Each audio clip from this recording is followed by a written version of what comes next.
Good morning, David Geip here. We are the wine cellar refrigeration people. But this space was created before the walls and everything was put up. It was sprayed with polyurethane insulation for insulation and a vapor barrier. And then they took and re-drywalled it and created the plywood backing for all the wine racking to screw onto. We did our mechanical umbilical cord to the outdoor location, and we ran our refrigeration lines and drain and so forth to the outdoor area that we'll show you next. Here we have the condensing unit. This is the condensing side of a refrigeration system. Just to bring you up to speed on that, you have a condenser and an evaporator coil. Your evaporator coil is the indoor unit and it gets cold. The outdoor unit is your condenser and it gets rid of the heat that it's removing from your wine cellar, so it's blowing hot air up above here. It's Freon that's in there. It's a condensable gas that can live in a liquid and a vapor, and they use that to be able to carry the heat away.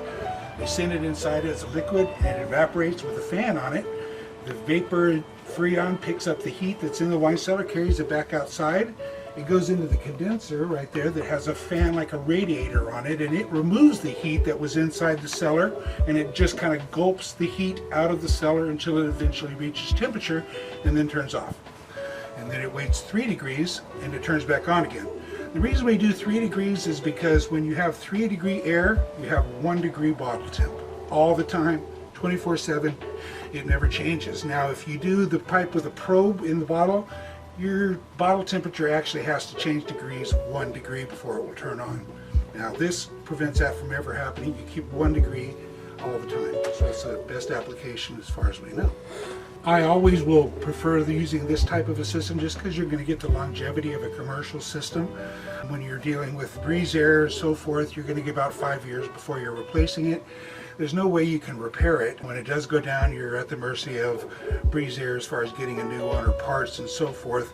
If you go down with us, we have servicemen in the field every day, and if you have a problem, we're out here within 24 or 48 hours, and usually we'll have you back on within 3 days at the very, very most. Usually same day we'll have you back on. We have all the parts on our truck usually, so we can get you back on very, very quickly. Hopefully that kind of brings you up to speed on Refrigeration 101. This was done while it was just sticks, so we just hide everything in the structure itself. Now if the house is done, that's a whole nother story. Cellar's in the middle of the house, then the drywall ceilings have to be opened up all the way to an exterior wall. We can make a penetration and getting condensing either on the ground or up above, whatever they want to do. If you have your cellar near an exterior wall, it's always a major bonus.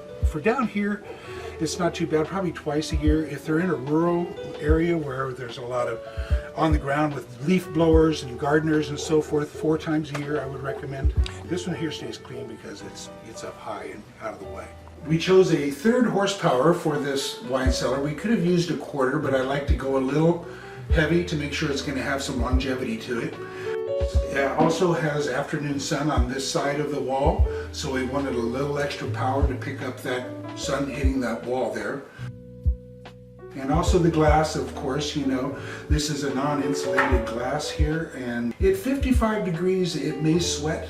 At that point, what you have to do is just increase your temperature until you stop sweating, and until that type of phenomenon goes away. It's usually a summer event when it's hot and humid.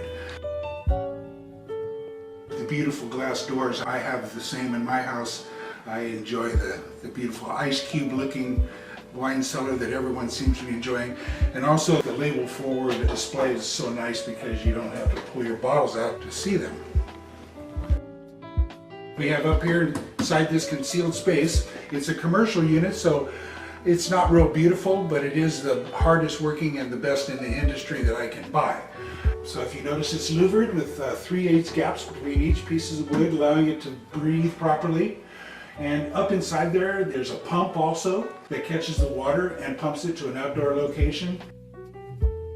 So you can kind of hear how loud it is, not too bad. You have to remember that any type of mechanical system is going to have a little noise. It's moving air. You're going to have the sound of a fan inside your wine cellar. That's just something you're going to have to live with.